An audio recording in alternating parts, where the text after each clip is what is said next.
Assalamualaikum warahmatullahi wabarakatuh. Laju juga, laju dia nak nyebrang tu. Laju, laju, laju, laju, laju, laju. Subhanallah. Nak kecil gede. Tak nak kau. Subhanallah.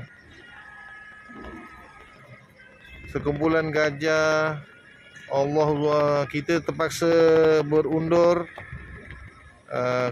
Kami khawatir kita mengganggu komuniti beliau.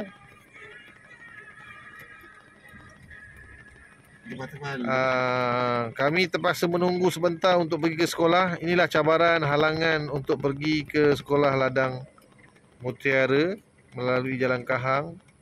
2, 3, 4, 5 minit. Anak mereka, anak-anak Lebih daripada 20. Allah, 2 ada lagi. tu dalam tu ada lagi. Subhanallah. Rezeki kami dapat melihat sekawan gajah. Sekawan gajah sedang melintas jalan. Wah. Encik, tepi sikit encik. Tak nampak encik. Okay, terima kasih bang. Ya Allah, subhanallah. Banyak. Lebih 20 ekor tu. Lebih.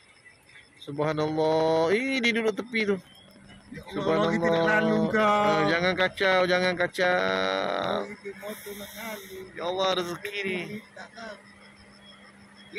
Banyaknya. Banyak. Kakak sana sikit.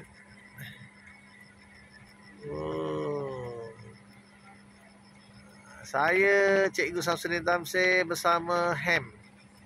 Cikgu Zoli Syam. Melihat sekawan gajah. Begitu banyak.